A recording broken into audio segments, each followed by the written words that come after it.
Μετά το διάλειμμα επανερχόμαστε με μια εισαγωγική τοποθέτηση σε θέματα βιομηχανίας από τον κύριο Μιχάλη Στασινόπουλο. Να πω και τις ιδιότητές σας. Εκτελεστικό μέλος του Διοικητικού Συμβουλίου της Βιοχάλκο, πρόεδρο της εταιρείας Ελβάλ Χαλκόρ, πρόεδρο του Διοικητικού Συμβουλίου στην Ελληνική Παραγωγή. Κύριε Στασινόπουλο.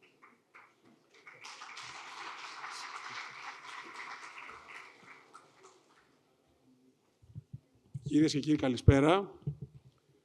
Θα ήθελα πρώτα απ' όλα να ευχαριστήσω τον κύριο Γιάννη Στουνάρα, τον διοικητή της Τράπεζας Ελλάδος, για την εξαιρετική,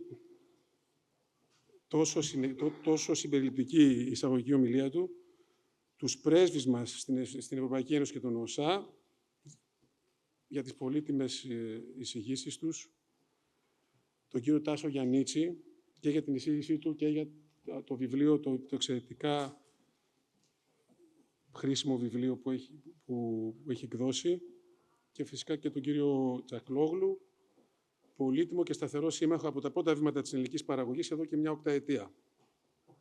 Ευχαριστώ βεβαίως και όλους τους ομιλητές που θα μιλήσουν στη συνέχεια, το ΙΟΒΕ, το ΜΙΕΤ, για τη διοργάνωση αυτής της ημερίδας, και βέβαια όλους εσάς για το ενδιαφέρον που δείχνετε με την παρουσία σας.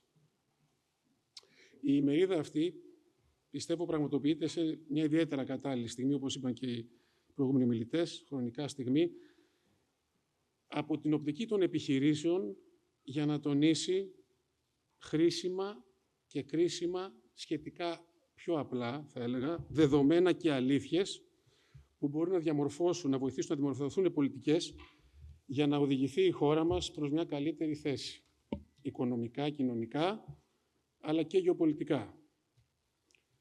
Στον χώρο της παραγωγής, αλλά και γενικότερα της οικονομίας, γίνεται όλο και πιο ξεκάθαρο ότι το νέο γεωπολιτικό και εμπορικό περιβάλλον που ζούμε ξεδιπλώνει ένα κόσμο πολύ διαφορετικό από αυτό που γνωρίζαμε. Και αυτό δημιουργεί για την Ευρώπη πρωτόγνωρες και μεγάλες προκλήσεις, όπως και πολύ εύστοχα επεσήμανε η έκθεση Ντράγκη πριν από ένα χρόνο, που υπερβαίνουν, όπως υπόθηκε, το ζήτημα της ανταγωνιστικότητας, της ευρωπαϊκής οικονομίας και της βιομηχανίας, και παίρνουν διαστάσεις υπαρξιακής απειλής. Μέσα σε αυτό το ρευστό περιβάλλον, μια βεβαιότητα που αναδεικνύεται πλέον ξεκάθαρα, με όλες τις αλλαγές στην τεχνολογία και τις ζυμώσεις που δημιουργούνται, αναδεικνύεται ως σταθερό σημείο αναφοράς η ανάπτυξη της τεχνολογίας, και όχι μόνο, θα έλεγα, όχι μόνο των υπολογιστών, αλλά και των υλικών και όλων των τεχνολογιών που χρησιμοποιούνται στην παραγωγή, και το θέμα και η παράμετρος της βιομηχανικής ισχύως για τη θωράκιση των οικονομιών και της κοινωνικής συνοχής. Η τεχνολογική υπεροχή και η ανταγωνιστικότητα της βιομηχανίας είναι πλέον στο επίκεντρο των νέων παγκόσμιων ανταγωνισμών. Τα ζούμε με την Κίνα, με τα αυτοκίνητα, με τα ηλιακά, τα ξέρετε, πιστεύω όλοι. Γιατί η ισχυρή βιομηχανία είναι, για πολύ ξεκάθαρους λόγους, καθοριστικός παράγοντας οικονομικής σταθερότητας και βιωσιμότητας και προϋπόθεση για ενάρετους κύκλους ανάπτυξης, αύξηση των εξαγωγών και κοινωνικής ευημερίας. Νομίζω όλοι πρέπει να συμφωνούμε σε αυτό το πράγμα, έτσι, ανεξαρτήτως, γιατί ακούστηκαν πάρα πολλά. Όμως, πού βρίσκεται η χώρα μας σε αυτό το νέο περιβάλλον, μετά και από την εμπειρία της των πολλαπλών κρίσεων? Σημαντικό επίτευγμα, βέβαια, αποτελεί αναμφισβήτητα η δημοσιονομική σταθερότητα. Το ότι αφήσουμε πίσω μας τα βαριά δημοσιονομικά ελλείμματα, όπως επίσης και το γεγονός ότι το δημόσιο χρέος, αν και υψηλό, ακολουθεί πτωτική τροχιά και με σχετικά διαχειρίσιμο κόστος εξυπηρέτησης. Εξίσου σημαντικό, και το σημαντικότερο, ίσως από κοινωνικής άποψης, είναι ότι η ανεργία έχει επιστρέψει στα προ-κρίσης επίπεδα και βρίσκεται κοντά στο ιστορικό χαμηλό. Βέβαια, το φαινόμενο που παρακολουθούμε, και το ξέρετε, ότι πολλοί νέοι άνθρωποι προτιμούν να πάρουν ένα μηχανάκι και να διανέμουν τρόφιμα παρά να δουλέψουν σε μια κανονική εταιρεία, έτσι, και να μπουν στην οικονομία, της παραγωγής. Το στίχημα της διατηρήσιμης ανάπτυξης, που περνάει μέσα από τη διεθνή ανταγωνιστικότητα της οικονομίας μας, δεν έχει κερδιθεί.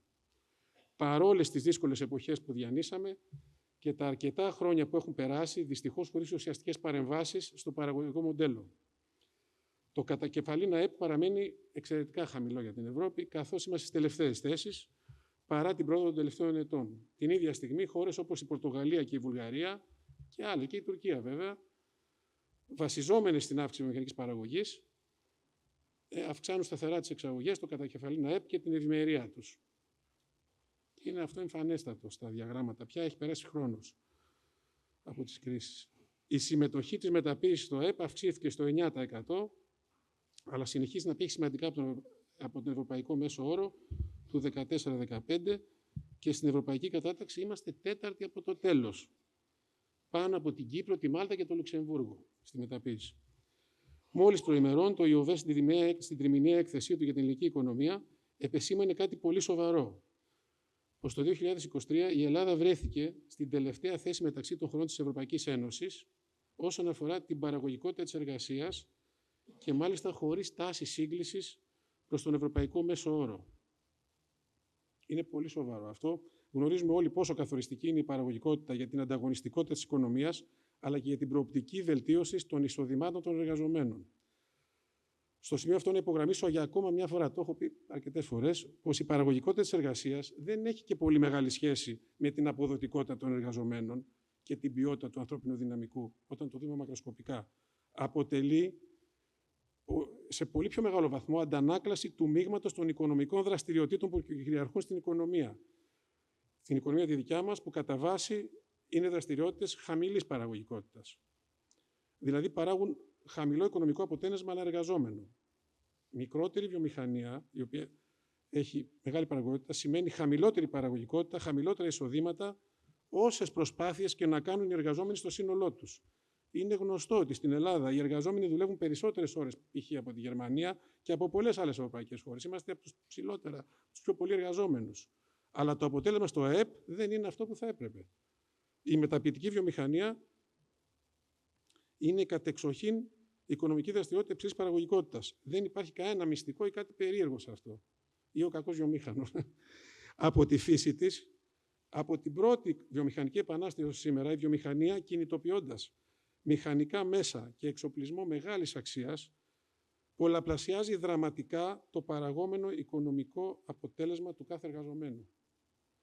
Οι βιομηχανικές επενδύσεις είναι στην ουσία παρήσια εργαλεία παραγωγής που υπηρετούν και ανήκουν και εν μέρει βέβαια στην οικονομία και στην κοινωνία. Να αναφέρω εδώ παραδείγματος χάρη στον κλάδο της επεξεργασίας των μετάλλων που βρισκόμαστε. Ένα κλάδο εντάσσεως κεφαλαίου σε κάθε εργαζόμενο συμπεριλαμβανομένου, κατά μέσο όρο σε μια εταιρεία, από τις μεγάλες εταιρείες, συμπεριλαμβανομένων και το white collars. Αντιστοιχούν σε κάθε εργαζόμενο πωλήσεις περίπου 1 εκατομμυρίου ευρώ το χρόνο. Και προσθέμενη αξία 300-400 χιλιάδες ευρώ το χρόνο. Σε μια δραστηριότητα που έχει και υψηλή προσθέμενη αξία και από τους υψηλότερους πολλαπλασιαστές οικονομικής επίδρασης. 3, 4 και φτάνει, άλλοι μιλάνε και για 6. Άρα μιλάμε και για σημαντικά έσοδα για το κράτος. Σύμφωνα με μελέτη του ΙΟΒ που παρουσιάσαμε πριν από 1,5 χρόνο, η παραγωγικότητα της εγχώριας μεταποίησης είναι κατά 50% ψηλότερη του συνόλου του επιχειρηματικού τομέα της χώρας.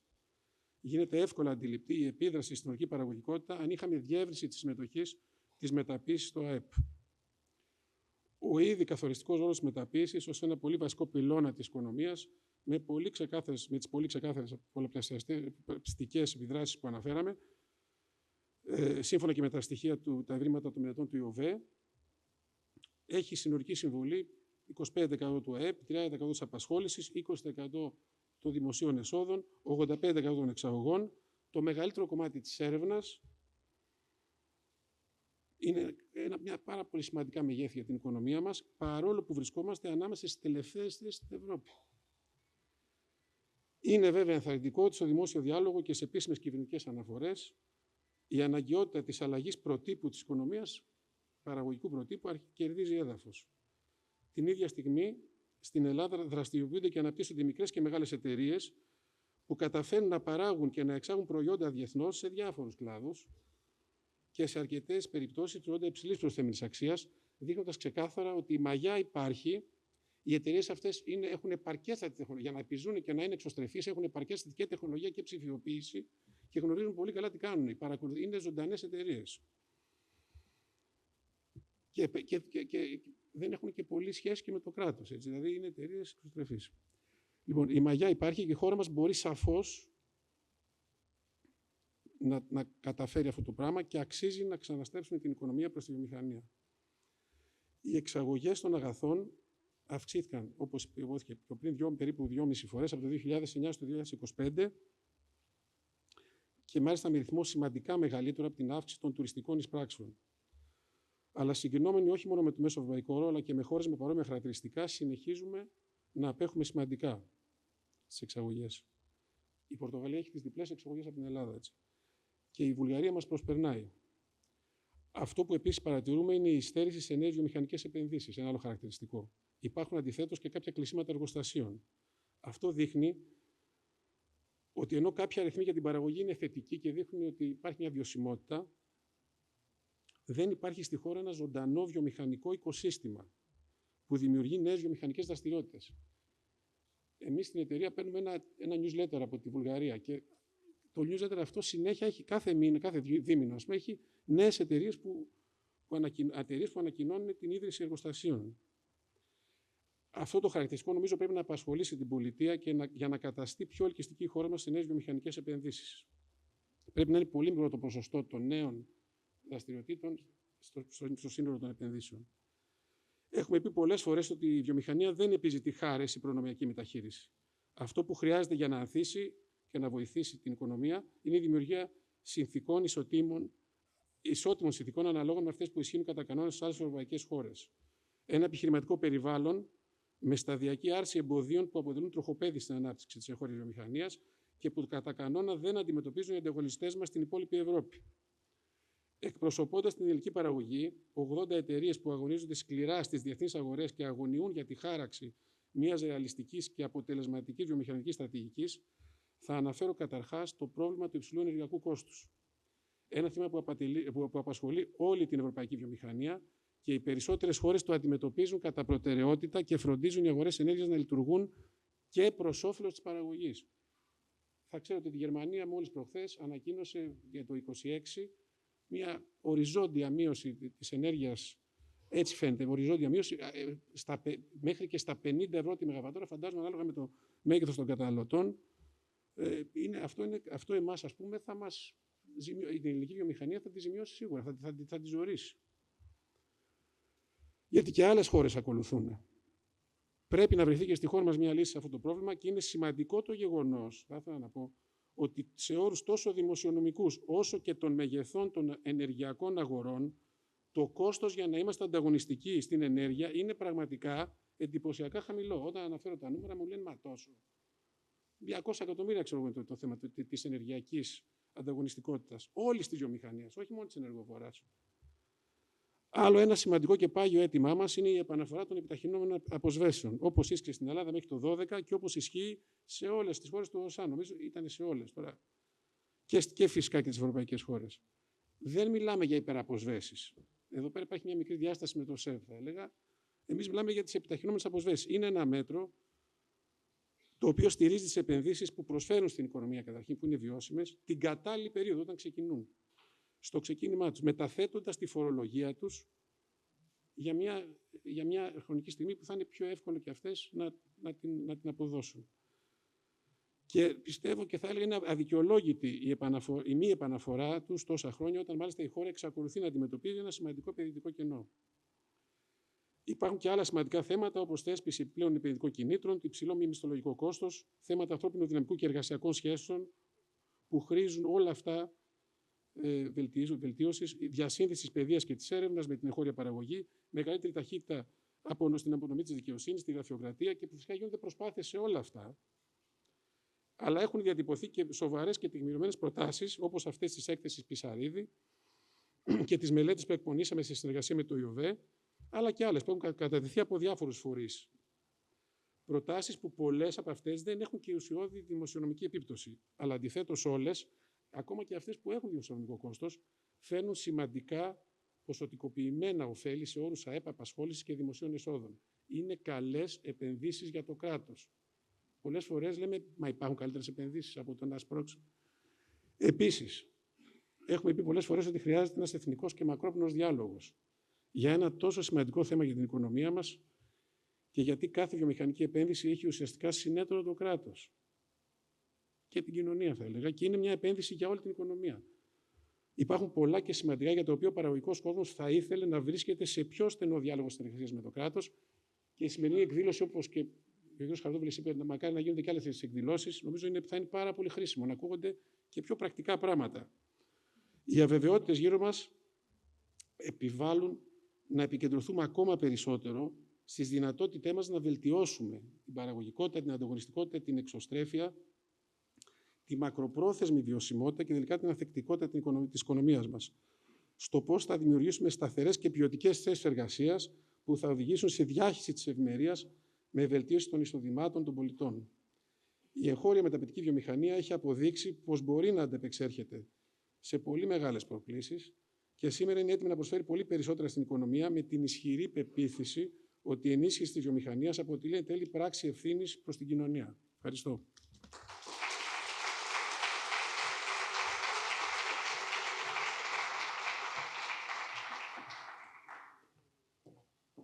Ευχαριστούμε θερμά τον κύριο Στασινόπουλο. Και προχωράμε στο δεύτερο πάνελ με τίτλο «Διαφορετικές όψεις της σύγχρονης μεταποιητικής βιομηχανίας στην Ελλάδα», με ομιλητές τον κύριο Γιώργο Μαργώνη, πρόεδρο και διευθύνων σύμβουλο της εταιρείας Παπαστράτος, τον κύριο Μάνο Μπαζίγο, πρόεδρο και διευθύνων σύμβουλο της εταιρείας Νίμπα Ζίγος, μέλος του Διοικητικού Συμβουλίου στην Ελληνική Παραγωγή, την κυρία Ελένη Πολυχρονοπούλου, πρόεδρο της εταιρείας Ermatec Group, πρόεδρο της Emexpo, και τον κύριο Κρίστιαν Χατζημινά, πρόεδρο της Ελληνικής Ένωσης Επιχειρηματιών, ιδρυτή της εταιρείας EFA Group, ιδρυτή και CEO της εταιρείας Theon Group. Το συντονισμό του πάνελ θα κάνει ο κύριος Κώστας Κωστής, διευθυντής του ΜΙΕ, τομότιμος καθηγητής στο ΕΚΠΑ.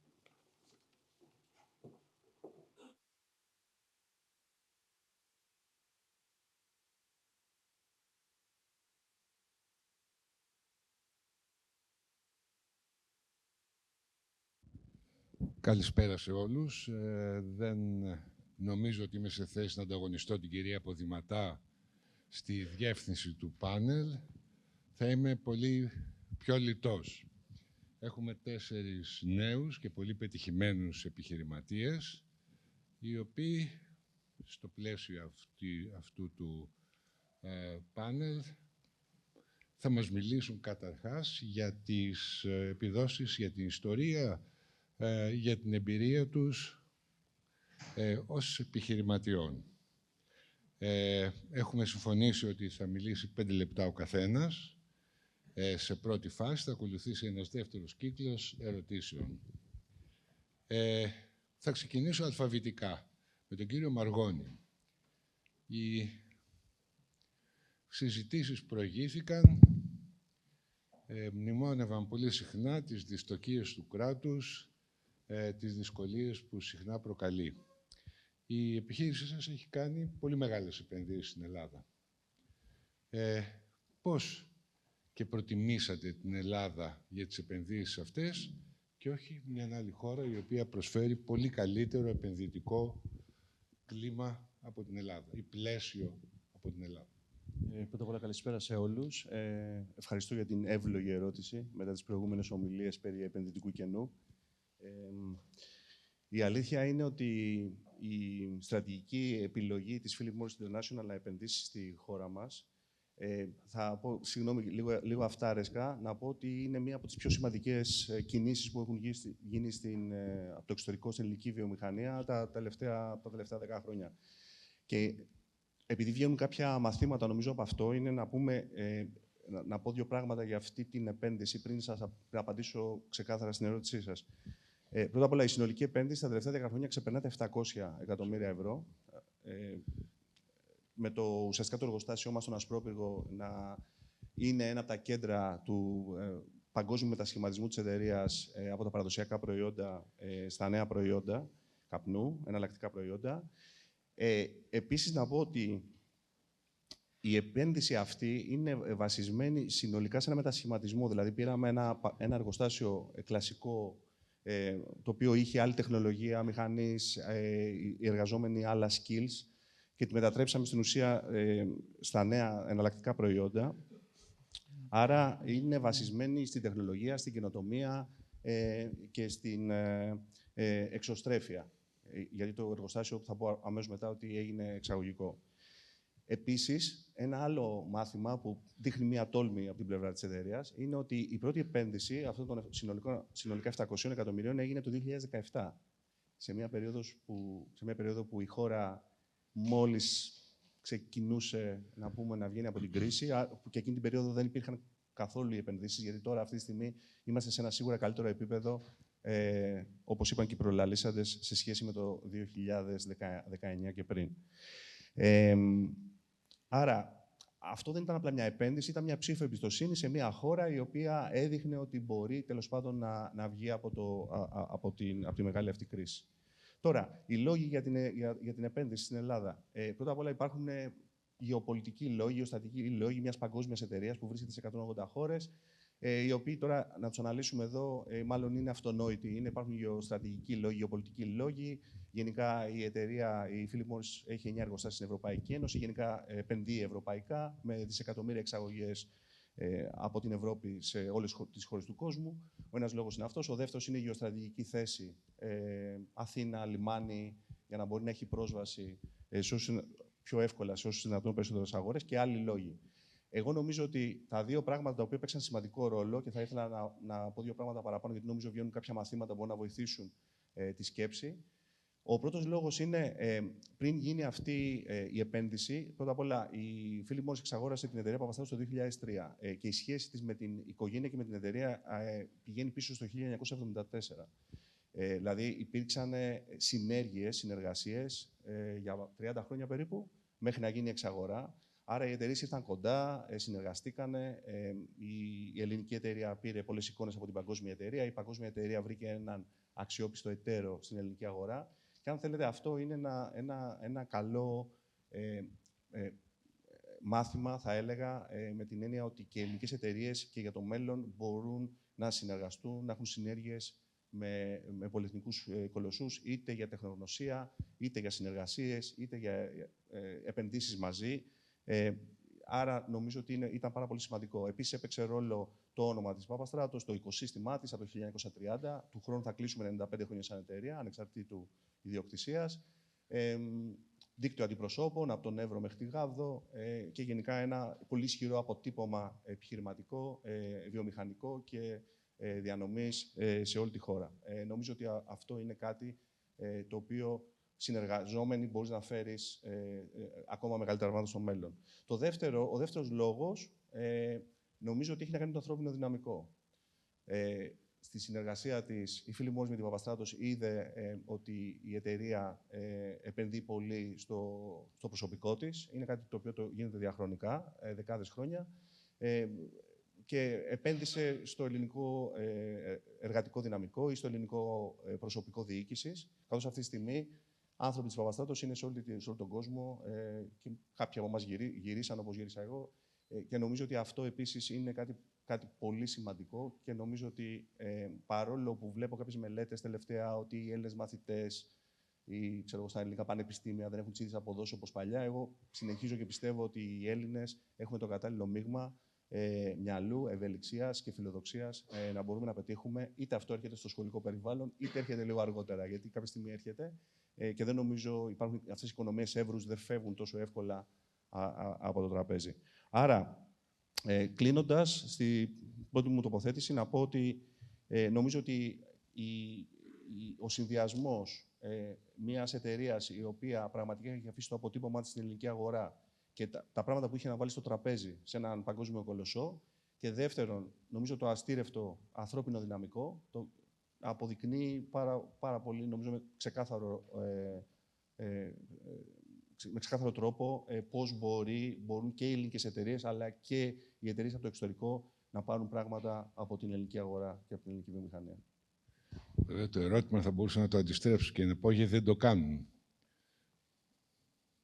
Θέλει πίστη, θέλει τόλμη. Πρέπει και εμείς να κάνουμε τις κινήσεις μας, γιατί όπως είπα, ένα μάθημα είναι ότι το 1970 η Παπαστράτους, πριν γίνει όλη αυτή η συνεργασία, συνεργάστηκε με εταιρείες για την παραγωγή προϊόντων στην ελληνική αγορά. Αν θέλετε, τρίφτηκε μαζί τους, ανταλλάξαν απόψεις, ανταλλάξαν προσωπικό. Άρα το ένα είναι οι συνέργειες, οι οποίες πρέπει να δούμε αν γίνονται. Όπως επίσης συνέργειες και στο ιστορικό περιβάλλον, που είναι ένα παραδοσιακά ένα άλλο πρόβλημα πολλών μικρών εταιριών οι οποίοι δεν συνεργάζονται. Αλλά σίγουρα, ειδικά μέσα στον χώρο της Ευρωπαϊκής Ένωσης αλλά και του εξωτερικού, νομίζω ότι οι ελληνικές εταιρείες πρέπει να γίνουμε πιο εξωστρεφείς όλοι, γιατί μόνο να κερδίσουμε έχουμε. Και το δεύτερο είναι το ανθρώπινο δυναμικό, το οποίο νομίζω ότι. Κοιτάξτε να δείτε, κύριε Κωστή, δεν πάμε άσχημα. Έχουμε βελτιωθεί σε σχέση με βγαίνοντας από την κρίση. Το θέμα είναι να πάμε στο επόμενο επίπεδο. Και το επόμενο επίπεδο θέλει επιμονή, πρέπει να προβάλλουμε τα καλά της χώρας μας. Εγώ απλά αναφέρω ένα που είναι το ανθρώπινο δυναμικό, το οποίο πραγματικά πιστεύω το έχω δει να δουλεύει μέσα στην εταιρεία. Θα έρθω σε αυτό το θέμα, γιατί νομίζω ότι είναι κρίσιμο για την κουβέντα την οποία κάνουμε. Θα περάσω τώρα στον κύριο Μπαζίγο, ο οποίος, από όσο μπόρεσα να μάθω, είναι επικεφαλής μιας εταιρείας εξαιρετικά εξωστρεφούς, η οποία ξεκίνησε οικογενειακή και επεκτείνεται διαρκώς. Το ερώτημά μου θα είναι μάλλον, ποιο υπήρξε το ανταγωνιστικό πλεονέκτημα μιας οικογενειακής επιχείρησης?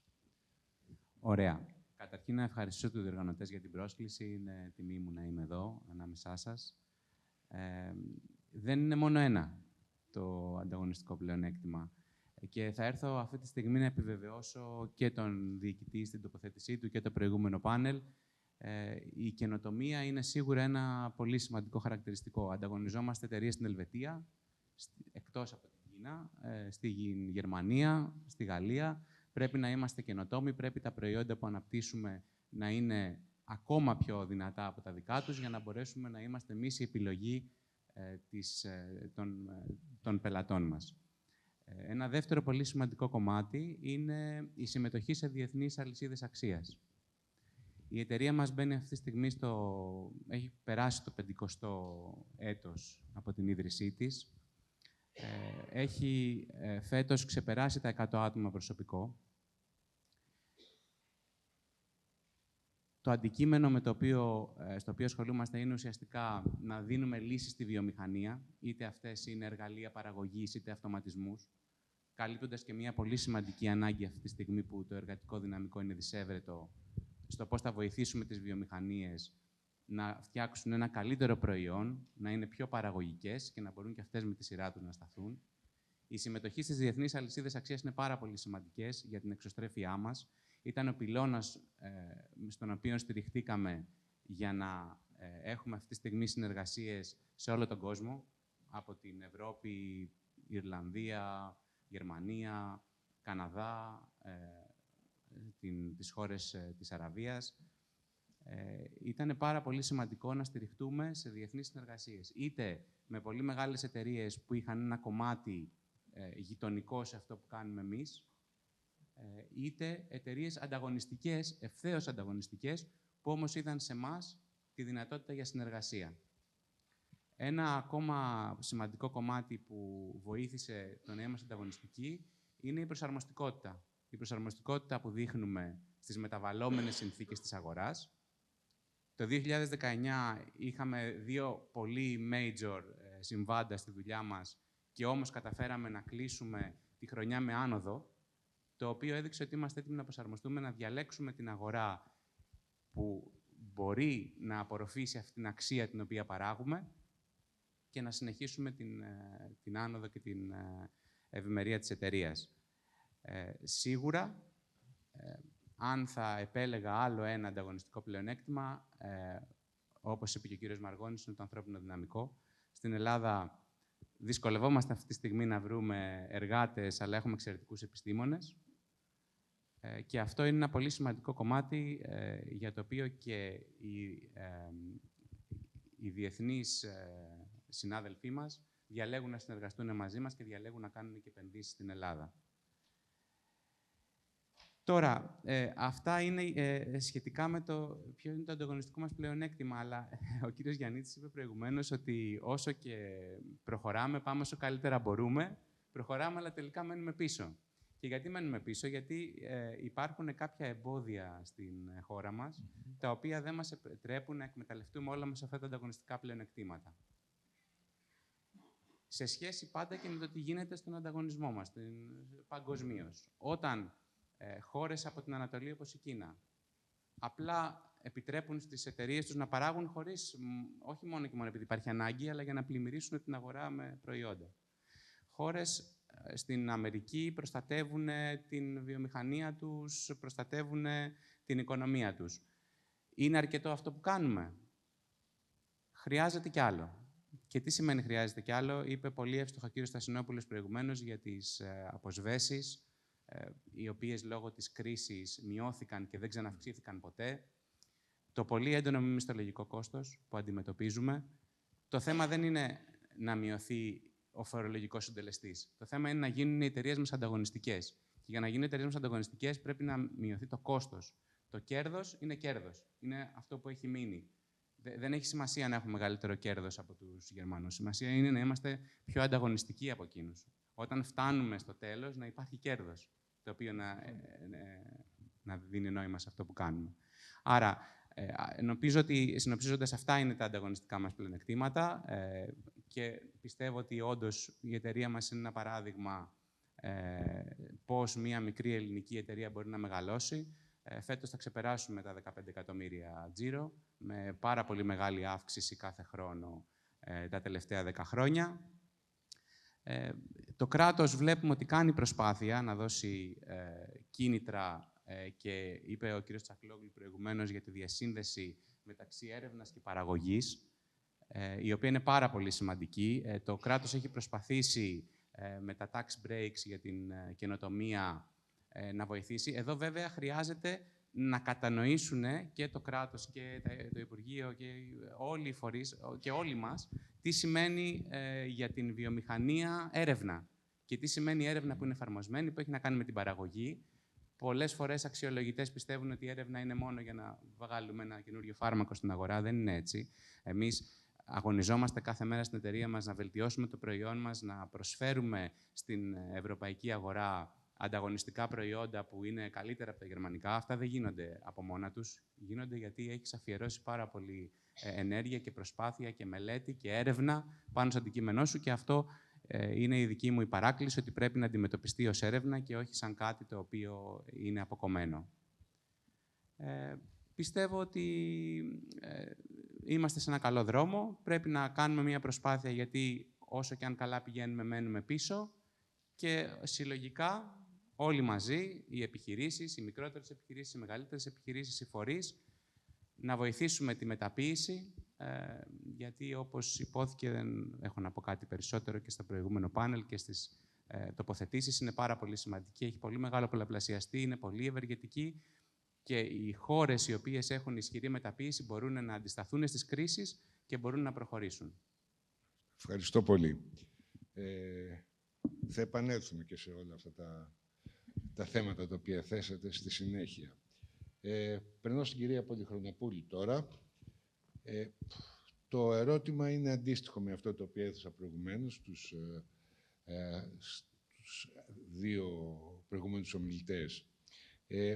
Ποια είναι τα προβλήματα που αντιμετωπίσατε στην επέκταση της επιχείρησης, των επιχειρήσεων των οποίων ηγείστε?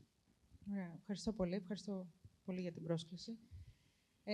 Εμείς είμαστε σε ένα κλάδο ο οποίος δεν είναι πολύ γνωστός, πολύ διαδεδομένος. Είναι ο κλάδος του ναυτιλιακού εξοπλισμού. Παράγουμε εξοπλισμό για πλοία, τα οποία είτε αυτή τη στιγμή πλέον στις θάλασσες, είτε χτίζονται κυρίως στα ναυπηγεία της Ασίας. Η εταιρεία ιδρύθηκε το 2009 ως spin-out μιας οικογενειακής εταιρείας, που είναι στο χώρο από το 1977 και παράγει ναυτιλιακό εξοπλισμό και παρέχει υπηρεσίες προστασίας περιβάλλοντος. Το 2009, όπως καταλαβαίνετε, ήταν jackpot. Ξεκινήσαμε την καλή τη χρονιά που θα μπορούσαμε να ξεκινήσουμε. Δεν είχαμε ουσιαστικά καθόλου visibility του τι μας περιμένει. Ο πατέρας μου έλεγε ότι η κρίση θα κρατήσει 10 χρόνια. Εγώ του έλεγα ότι αποκλείεται, δεν υπάρχει περίπτωση. 1-2 χρόνια και είμαστε ξανά on track. Τελικά όχι. Ξεκινήσαμε λοιπόν σε μια στιγμή όπου δεν υπήρχε visibility για επενδύσεις, δεν υπήρχε καθόλου υποδομή και δεν υπάρχει υποδομή ακόμα στην Ελλάδα για δοκιμές και πιστοποιήσεις ναυτιλιακού εξοπλισμού. Πολύ δύσκολο χρηματοδοτικό πλαίσιο και παντελώς άκαμπτο. είχαμε ένα παράδειγμα να σας πω ότι ενταχθήκαμε στον αναπτυξιακό. Για να παράξουμε ναυτιλιακό εξοπλισμό, απορριφθήκαμε 2 φορές και έπρεπε να πάμε στην Επιτροπή Ανταγωνισμού της Ευρωπαϊκής Ένωσης 2 φορές για να αποδείξουμε ότι δεν είμαστε ναυπήγηση. Εν πάση περιπτώσει, το καταφέραμε και είμαστε εδώ. Βέβαια, κάναμε 14 χρόνια να κλείσουμε το αναπτυξιακό. Όταν ολοκληρώσαμε τις δοκιμές του εξοπλισμού, που ήταν κάτι πολύ επίπονο και πολύ χρονοβόρο, έπρεπε να προχωρήσουμε στο industrialization, να ξεκινήσουμε να φτιάξουμε το supply chain, να φτιάξουμε την παραγωγή μας. Βρισκόμασταν σε μια Ελλάδα στην οποία είχαμε μια παντελή έλλειψη πρώτων υλών. Χαρακτηριστικά τότε δεν μπορούσαμε να βρούμε ούτε μανόμετρα στην αγορά. Εν πάση περιπτώσει, πήραμε τις αποφάσεις μας, καταφέραμε και κρατήσαμε στην Ελλάδα την παραγωγή του πιο βασικού κομματιού των συστημάτων μας, που ήταν το control, οι πίνακες, όλο το ηλεκτρολογικό κομμάτι, καθώς και κάποια βασικά components, τα οποία κατήχαν και όλα μας την τεχνογνωσία. Απευθυνθήκαμε σε γραμμές παραγωγής του εξωτερικού με overcapacity αυτά τα χρόνια και καλύψαμε τις ανάγκες μας από εκεί. Ένα πολύ μεγάλο πρόβλημα που έπρεπε να αντιμετωπίσουμε ήταν το γεγονός ότι η Ελλάδα, ως μια χώρα που δεν έχει βιομηχανική παράδοση και βιομηχανική κουλτούρα, ήταν πολύ δύσκολο να γίνει αποδεκτή σαν χώρα προέλευσης μεγάλου και ακριβού εξοπλισμού για πλοία. Εκεί ήμασταν πάρα πολύ τυχεροί, γιατί είχαμε τη στήριξη των Ελλήνων αφοπλιστών, οι οποίοι καταλάβανε την αξία του εγχειρήματος και σε πολλές περιπτώσεις, στα ναυπηγεία του εξωτερικού, επέλεξαν να τοποθετήσουν τα δικά μας συστήματα πάνω στα πλοία τους. Αυτό ήταν που μας άνοιξε τις πόρτες και μας έδωσε τη βάση, μας έδωσε το reference, μας έδωσε τη δυνατότητα να μπορέσουμε να αυξήσουμε την παραγωγή μας και στη συνέχεια τις εξαγωγές μας. Χαρακτηριστικά να σας πω ότι είχαμε πάρει μια δουλειά σε ένα ιαπωνέζικο ναυπηγείο μετά από 2,5 χρόνια διαπραγματεύσεων. Η δουλειά ήρθε την Πέμπτη, Παρασκευή ανακοινώσαμε δημοψήφισμα. Δευτέρα είχαμε 65 ερωτήσεις να απαντήσουμε για να αποδείξουμε ότι τελικά θα καταφέρουμε να παραδώσουμε, το οποίο φυσικά και κάναμε. Σε μια εποχή βέβαια όπου είχαμε κλειστά σύνορα, κλειστό λιμάνι, μια τεράστια αναταραχή, πολλά άυπνα βράδια, αλλά ευτυχώς έτσι το επιχειρηματικό δαιμόνιο και των Ελλήνων εφοπλιστών που, ξαναλέω, μας είχε περάσει στο DNA, μας βοήθησε να ανταποκριθούμε. Φτιάξαμε λοιπόν δίκτυο πωλήσεων σε ένα κλάδο ο οποίος ήταν παντελώς άγνωστος, 22 αντιπρόσωποι, καλύπτουμε 42 χώρες από την Αμερική μέχρι την Ιαπωνία και εξωτικές περιλαμβάνουμε Εκουαδόρ, Ινδονησία κτλ. Η Ινδονησία δεν είναι πολύ εξωτική για εσάς, κύριε Χατζημινά, αλλά εν πάση περιπτώσει για ναυτιλιακό εξοπλισμό έχει το εξωτικό της στοιχείο. Από τη στιγμή λοιπόν που πουλήσαμε τα συστήματα, έπρεπε να τα εξυπηρετήσουμε. 3.500 πλοία σε όλα τα λιμάνια, σε όλο τον κόσμο. Έπρεπε να φτιάξουμε ένα δίκτυο υποστήριξης. Άπειρα ταξίδια σε όλο τον κόσμο, να βρούμε συνεργάτες, να τους εκπαιδεύσουμε, να δώσουμε τα εχέγγυα, να δώσουμε τα ανταλλακτικά και ό,τι χρειάζεται για να μπορέσουμε να υποστηρίξουμε τα πλοία. Ανοίξαμε μια εταιρεία στην Κίνα με 40 service engineers για να μπορούμε να εξυπηρετούμε τα πλοία, γιατί όλα γίνονται εκεί. Ανοίξαμε στην Κορέα για να μπορέσουμε να εξυπηρετούμε τα πλοία τα οποία χτίζονται στην Κορέα. Και τελικά καταφέραμε μέσα σε μία χρονιά να διώξουμε 1.000 συστήματα, να τα εγκαταστήσουμε, να τα βάλουμε μπροστά και τελικά να φτάσουμε στα 3.500 πλοία. Τελικά πετύχαμε το στόχο, γίναμε νούμερο 2 στον κόσμο, μπροστά ήταν η Κορέα. Τώρα έχουμε μείνει πιο πίσω, γιατί η αλήθεια είναι ότι αυτό που γίνεται στις αγορές της Ασίας είναι πολύ δύσκολο να το ξεπεράσουμε. Υπάρχει ένας τεράστιος προστατευτισμός, τον οποίο η Ευρωπαϊκή Ένωση δεν τον βλέπει. Και εδώ να πω ότι το πρόβλημα δεν είναι εθνικό, το πρόβλημα είναι ευρωπαϊκό. Υπάρχουν constraints τα οποία μας επιβάλλονται ευρωπαϊκά και όχι μόνο εθνικά. Και καλό θα ήταν να μπορέσουμε να ξεπεράσουμε και αυτά τα constraints. Η εταιρεία και οι Έλληνες κατασκευαστές ναυτιλιακού εξοπλισμού συμμετέχουμε πολύ ενεργά στο ευρωπαϊκό δίκτυο και ένας από τους στόχους μας είναι να καταφέρουμε να μπορέσουμε μέρος της ευρωπαϊκής φορολογίας στα πλοία για τις εκπομπές να περάσει άμεσα στις εταιρείες ναυτιλιακού εξοπλισμού ως αντιστάθμισμα. Είναι μια πολύ μεγάλη προσπάθεια που κάνουμε τώρα και ελπίζουμε η Ευρώπη να σταθεί στο ύψος της. Ευελπιστούμε φυσικά και στην υποστήριξη του ελληνικού κράτους που so far so good. Τελικά γίναμε μια πολυεθνική. Εξαγοράσαμε εταιρείες 2 στην Αμερική, 2 στη Γερμανία. Είδαμε τις διαφορές. Η Ελλάδα δεν είναι τόσο χάλια όσο μας αρέσει να λέμε μεταξύ μας. Δηλαδή, πραγματικά, αν δείτε τι συμβαίνει στη Γερμανία, είναι, ναι, έχει παραγωγικότητα, αλλά είναι τόσο δύσκολο να διοικηθεί μια εταιρεία εκεί. Πραγματικά το ανθρώπινο δυναμικό που υπάρχει εδώ και ο τρόπος που δουλεύουμε εδώ στην Ελλάδα, εφόσον υπάρχει ένας στόχος και ένα πλαίσιο, μπορεί να είναι πάρα πολύ αποδοτικός. Νομίζω ότι αυτό που μας κράτησε ήταν οι σωστές βάσεις, κινήσεις που γίνανε με πάρα πολύ μελετημένο ρίσκο ή με καμία απολύτως αίσθηση του κινδύνου, ειδικά όταν πηγαίναμε στην Ασία να πουλήσουμε against all odds.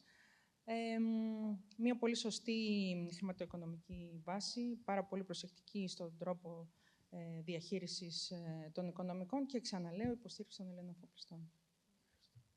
Ευχαριστούμε πολύ.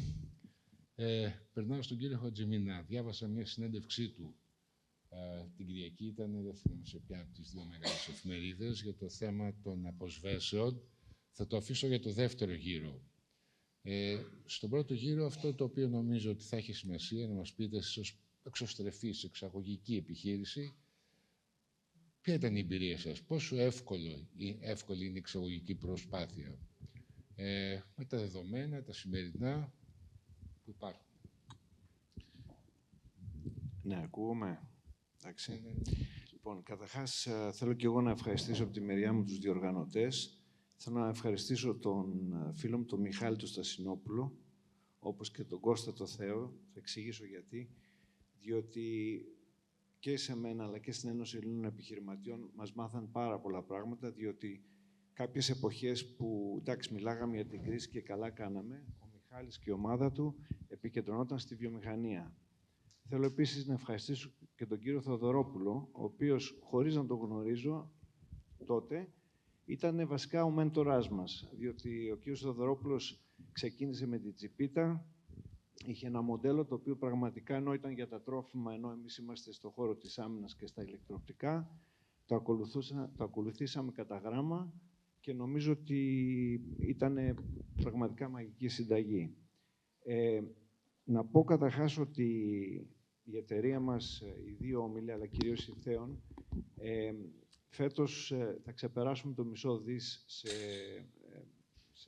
σε turnover, ας το πούμε έτσι, και είναι 95% τουλάχιστον εξαγωγές. Παρότι όμως, όπως και χαίρομαι για την Ελένη, τη φίλη μου την Ελένη, που παρακολουθώ τα βήματά της και τη θαυμάζω γιατί έχει βιομηχανοποιήσει επί της ουσίας την ναυτιλία. Όταν λέω βιομηχανοποιήσει την ναυτιλία, εννοώ ότι δημιουργεί σε έναν χώρο ο οποίος είναι πολύ εξωστρεφής, αλλά δημιουργεί θέσεις εργασίας με μεταποίηση εδώ στην Ελλάδα. Και μπράβο της, γιατί αυτό είναι πολύ πιο δύσκολο και από αυτό που έχουμε κάνει εμείς. Εν πάση περιπτώσει, ήθελα να πω ότι παρότι και εμείς τους τελευταίους 15 μήνες έχουμε εξαγοράσει πάρα πολλές εταιρείες στο εξωτερικό, θα έλεγα, έχουμε επενδύσει, ιδρύσει εργοστάσια στην Γερμανία, στο Ηνωμένο Βασίλειο, στη Λετονία. Προχθές επενδύσαμε σε μια εταιρεία γαλλική. Αλλά παρόλα αυτά, σε ένα μήνα εγκαινιάζουμε το 3ο μας εργοστάσιο στην Ελλάδα και ξεκινάμε την κατασκευή του 4ου εργοστασίου. Και ο λόγος είναι, παρά όλα αυτά τα προβλήματα, όπως αναφέρατε κι εσείς, έχουμε φοβερό έμψυχο υλικό. Φοβερό, φοβερό. Εμείς βέβαια είχαμε την τύχη στον τομέα μας να βασιστούμε σε απόφοιτους του Πολυτεχνείου. Δεν αισθανθήκαμε, γιατί δεν κάνουμε λίγο software, λογισμικό, αλλά δεν είχαμε τα προβλήματα που έχουν πολλές ελληνικές εταιρείες να βρίσκουν έμψυχο υλικό. Πήραμε πολύ κόσμο από το Πολυτεχνείο και πραγματικά, το λέω πάντα, είναι χρυσάφι αυτοί οι άνθρωποι, οι Έλληνες και Ελληνίδες μηχανικούς. Έχουμε και πολλές Ελληνίδες μηχανικούς, κάτι για το οποίο, Ελένη, είμαι αρκετά υπερήφανος, που έσπασα και το κατεστημένο στο R&D που είχε μόνο άντρες μέσα, τέλος πάντων. Γιατί πραγματικά αυτό το έμψυχο υλικό είναι φοβερό. Δηλαδή, και τώρα, ας πούμε, και στη Γερμανία, που είναι μια πάρα πολύ χώρα, πολύ προηγμένη, και εκεί, νομίζω, οι Έλληνες και Ελληνίδες μηχανικοί που έχουμε στείλει έχουν δημιουργήσει προστιθέμενη αξία. Αυτό το προσωπικό, γενικότερα, να πω ότι έχει δίκιο ο Μιχάλης αυτό που λέει, ότι η παραγωγικότητα έχει να κάνει και με τις δεξιότητες του προσωπικού, αλλά έχει να κάνει και με τις επενδύσεις στον εξοπλισμό. Και όπως λέει και ο κύριος Θεοδωρόπουλος πολύ σωστά, οι επενδύσεις τις οποίες ψάχνουμε στη μεταποίηση είναι επενδύσεις οι οποίες απαξιώνονται στον τρίτο χρόνο. Προσέξτε το αυτό. Έχει πάρα πολύ δίκιο. Αυτό σημαίνει ότι είναι αστείο το περιβάλλον εδώ στην Ελλάδα να μιλάμε για 10% αποσβέσεις και κυρίως για τέτοιου είδους επενδύσεις. Ξέρω ότι υπάρχουν τα ευρωπαϊκά προγράμματα, ξέρω κάποιες καλές κινήσεις της κυβέρνησης που αφορούν το R&D, υπεραποσβέσεις κτλ. Αλλά δεν φτάνει αυτό. Πρέπει να έχουμε μία οριζόντια επιτάχυνση, υπεραπόσβεση, πέστε την όπως θέλετε. Έχουμε το χειρότερο καθεστώς στην Ευρώπη, το χειρότερο καθεστώς πραγματικά. Αυτό το πράγμα πρέπει να αλλάξει. Και επίσης, όπως πάλι είπε ο κ. Θεοδωρόπουλος, και να με συγχωρέσει που το κάνω κότα, αλλά ο άνθρωπος λέει την αλήθεια, θα πρέπει να καταλάβουμε ότι τις αποφάσεις για επένδυση τις παίρνει ο επιχειρηματίας και αυτός ή αυτή κρίνουν τι πρέπει να κάνουν. Ωραία όλα αυτά τα ευρωπαϊκά προγράμματα και σίγουρα βοηθάνε πάρα πολλές εταιρείες, αλλά από την άλλη μεριά αυτή η γραφειοκρατία, η αναγκαστική γραφειοκρατία, δεν είναι μόνο επειδή είναι η ελληνική γραφειοκρατία τέτοια, είναι και η ευρωπαϊκή. Εμείς, ας πούμε, από τους πρώτους πήραμε κάποιο πρόγραμμα 8 εκατομμύρια, τα IRR, πώς τα λέτε, και πραγματικά ταλαιπωρηθήκαμε. Ειλικρινά ταλαιπωρηθήκαμε. Και λες στο τέλος της ημέρας, γιατί να το κάνω αυτό, για να κερδίσω λίγο στο επιτόκιο? Δεν θα ήταν καλύτερο να είχαμε μια πιο γρήγορη απόσβεση, αν δεν είναι από τον πρώτο ή τον δεύτερο, από τον τρίτο χρόνο, όπως με την ελληνική παραγωγή και με τη συμμετοχή του ΣΕΒΑ και με τον ΙΟΒΕ έχουμε βγάλει συμπεράσματα κοστολογημένα, στα οποία λένε ότι εάν έχεις επιταχυνόμενες αποσβέσεις, στον τρίτο χρόνο το δημόσιο εισπράττει περισσότερα δημόσια έσοδα. Γι' αυτό και εμείς είπαμε το κάτι απλό στην Ένωση Ελλήνων Επιχειρηματιών, είπαμε ότι έστω κάντε ένα 10% να μην επηρεάσετε τα πρώτα 2 χρόνια, αλλά την τρίτη και τέταρτη χρονιά είναι 40% και 50%. Τόσο απλά. Είναι ένα οριζόντιο μέτρο, στο οποίο δεν χρειάζεται ούτε καμία γραφειοκρατία, καμία επιτροπή. Εμείς, σαν επιχειρηματίες, θα αποφασίσουμε τι πρέπει να κάνουμε. Τώρα, να πω επίσης ότι, και για να μου δοθεί να εκμεταλλευτώ το γεγονός, να διαφημίσω κατά κάποιο τρόπο, για να το πω ανοιχτά, και την αυριανή μας συνδιάσκεψη της Ένωσης Ελλήνων Επιχειρηματιών, επειδή αναφέρθηκε η Γερμανία σε 2 περιπτώσεις, έχουμε τον πρώην Καγκελάριο Οικονομικών, τον κύριο Χάμπεκ, ο οποίος θα έρθει να μας μιλήσει, γιατί το καλό που έχουμε αυτή τη στιγμή, τα προβλήματα της μεταποίησης στην Ελλάδα έχουν γίνει και ευρωπαϊκά προβλήματα. Έτσι, μην ξεγελιόμαστε, μπορεί να έχουμε εμείς 9 αντί για 15, αλλά και αυτοί οι υπόλοιποι Ευρωπαίοι έχουν τα ίδια θέματα. Και πρέπει να τα αντιμετωπίσουμε. Και θέλω απλά να πω αυτό, ότι ένας τρόπος να τα αντιμετωπίσει αυτά τα θέματα είναι να φορολογείς διαφορετικά την ανάπτυξη. Δηλαδή, όποιος ή όποια εταιρεία, αν θέλετε, φέρνει κάτι επιπλέον στην Ελλάδα, θα πρέπει να φορολογείται διαφορετικά. Είναι η χρήση των οριακών φόρων. Αυτό, by the way, η Γερμανία είναι η πρώτη που έχει αρχίσει και τα κάνει και τα σκέφτεται και τα βάζει σε εφαρμογή. Στον τομέα τους, παραδείγματος χάρη, για να αυξήσουν την παραγωγή στη χώρα τους, θέλουν να δώσουν τον κίνητρο και στους συνταξιούχους η σημερινή κυβέρνηση και δίνει ένα αφορολόγητο για 2.000 ευρώ για να δώσει το κίνητρο. Αυτό είναι με 0 φορολογία. Έτσι. Αυτό είναι μια χρήση οριακού φόρου. Η προηγούμενη κυβέρνηση, οι σοσιαλδημοκράτες, που δεν προλάβανε να το περάσουν από τη Γερμανική Βουλή λόγω της κρίσης, που φορολογούσαν διαφορετικά την υπερορία. Πάλι για να δώσουν τα κίνητα στον κόσμο. Αυτή είναι κλασική χρήση οριακών φόρων και πιστεύω ότι αυτό θα γίνει παντού.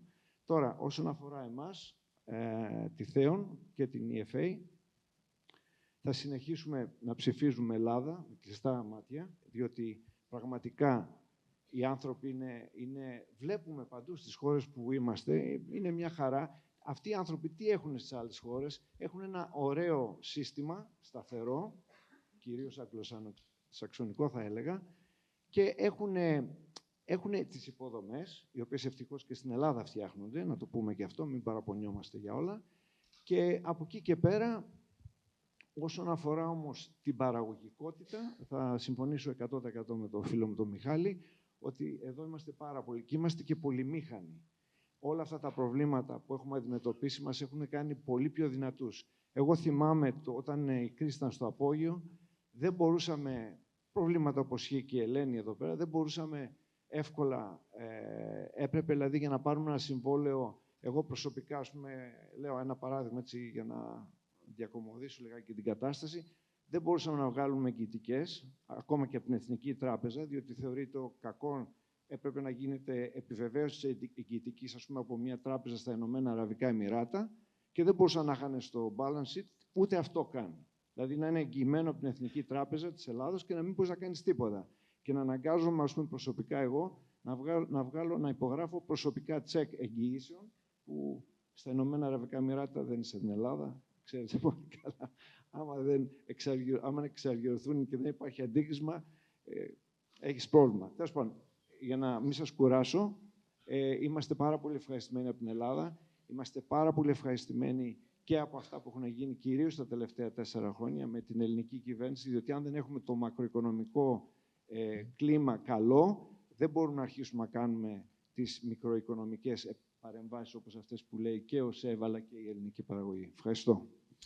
Εγώ ευχαριστώ. Μπορούμε να περάσουμε τώρα στο δεύτερο κύκλο. Θα επιστρέψω στον κύριο Μαργώνη. Αυτό που θα με ενδιαφέρει να ακούσω από την πλευρά του είναι το θέμα της φορολογίας των επιχειρήσεων. Και δευτερευόντως, ποια είναι τα κίνητρα που θα έπρεπε να δοθούν. Ακούσαμε διάφορα για τις αποσβέσεις, αλλά γενικότερα ποια θα είναι τα κίνητρα που θα πρέπει να δοθούν στην βιομηχανία. Εντάξει, η πολύ γρήγορη απάντηση είναι, νομίζω, κάθε επιχειρηματίας, κάθε επιχείρηση, αυτό που θέλει είναι όσο πιο μεγάλη σταθερότητα και όσο πιο μεγάλη προβλεψιμότητα όσον αφορά τη φορολόγηση, είτε έχει να κάνει με επιχειρήσεις, είτε έχει να κάνει με προσωπικό.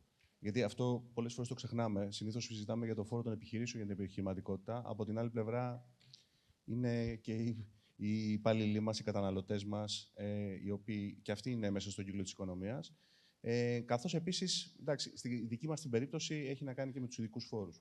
Τώρα, γενικά, στο πλαίσιο που είμαστε τώρα, παρόλο που νομίζω από τα πιο κατάλληλα χείλη τα ακούσαμε από τον κύριο Διοικητή, από τον κύριο Χαρδούβελη και τους συνομιλητές, τους προηγούμενους ομιλητές, γενικά, απλά μια μικρή εισαγωγή.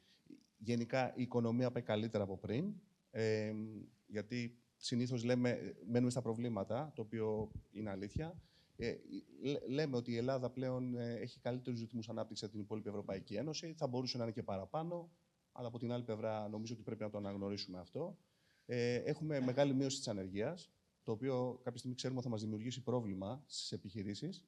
Από την άλλη πλευρά, όταν είχαμε νούμερα 18 και 20% και στην νεολαία πάνω από 35% στην κρίση, για να μην τα ξεχνάμε, γιατί ήταν πολύ πρόσφατα, νομίζω ότι είναι ευλογία ότι τώρα είμαστε στο 8, 9, 10%.